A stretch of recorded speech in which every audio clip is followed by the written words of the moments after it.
ఓం శ్రీ గురుభ్యో నమః. ఆచార్య చాణక్యుడు మానవుడి ప్రవర్తన గురించి విలువైన సూక్తులు చెప్పి ఉన్నారు. వాటిలో ఒకటి, పిలిచిన ఈ 7 చోట్లకు వెళ్ళకూడదు అన్న హెచ్చరిక. అసలు చాణక్యుడు 7 చోట్లకి ఎందుకు వెళ్ళొద్దన్నాడు? వాటి వెనుక ఉన్న అర్థం ఏమిటి? ఇప్పటి కాలంలో అవి ఎంతవరకు వర్తిస్తాయి? ఇప్పుడు తెలుసుకుందాం.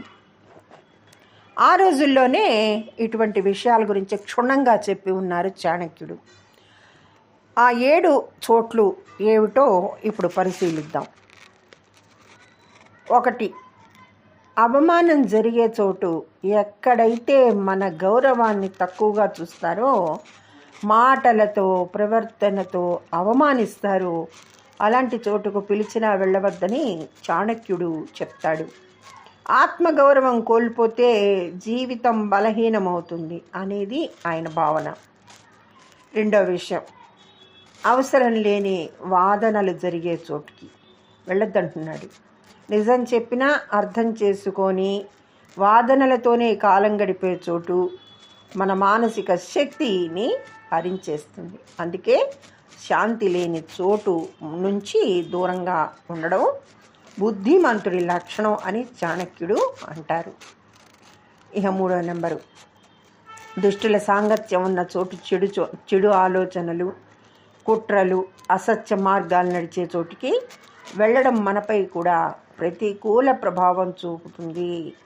సాంగత్య దోషం వల్ల మంచివాడు చెడిపోతాడు అనే సిద్ధాంతాన్ని చాణక్యుడు స్పష్టంగా చెబుతాడు. రుణం ఇచ్చి తిరిగి రాని చోటు, డబ్బు సహాయం మద్దతు ఇచ్చినా విలువ ఇవ్వని చోటుకి తిరిగి వెళ్ళడం అవివేకమని చాణక్యుడు హెచ్చరిస్తున్నాడు.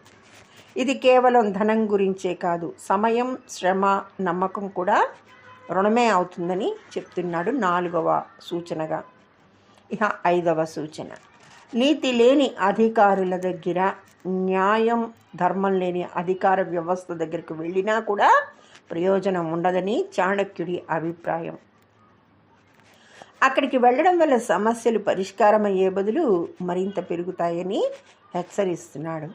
6వ సూచన, జ్ఞానం లేని చోటు, బోధించేవారు ఉన్నా కూడా నేర్చుకునే ఆసక్తి లేని చోటుకి వెళ్ళడం వృధా అని చెప్తున్నాడు. వినని చెవులకు ఉపదేశం చేసినా ప్రయోజనం లేదని చాణక్యుడి స్పష్టం చేశారు. అందుకే అలాంటి ప్రదేశానికి వెళ్ళవద్దని సూచిస్తున్నారు.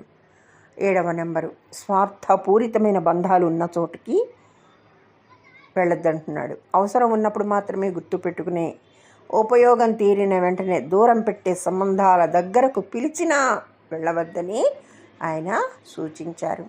ఇవి మన మనోభావాలను, భావోద్వేగాలను దెబ్బతీస్తాయి. అలాంటి చోటుకు వెళితే మన ప్రశాంతత దెబ్బతింటుందని హెచ్చరించాడు. యాతావాత చూస్తే ఈ చాణక్యుడి సందేశం ఏమిటి? ఈ చాణక్యుడి సూక్తి ద్వారా, ఈ చెప్పిన సూక్తి ద్వారా చెప్పాలనుకున్నది ఒక్కటే, మన జీవితం విలువైనది. దానిని ఎక్కడ, ఎవరి కోసం ఖర్చు చేయాలో జాగ్రత్తగా ఎంచుకోవాలి. పిలిచారని మాత్రమే వెళ్ళిపోవడం బలహీనత అవుతుంది. వెళ్ళాలా వద్దా అని ఆలోచించడం విజ్ఞత అవుతుంది అని చెప్పారు. నేటి సమాజానికి వర్తిస్తాయి. మరి ఈ సోషల్ మీడియా, ఆఫీస్ పాలిటిక్స్, నకిలీ సంబంధాలు, వీటి మధ్య జీవిస్తున్న నేటి సమాజంలో చాణక్యుడి ఈ మాటలు మరింత అవసరం అవుతాయి.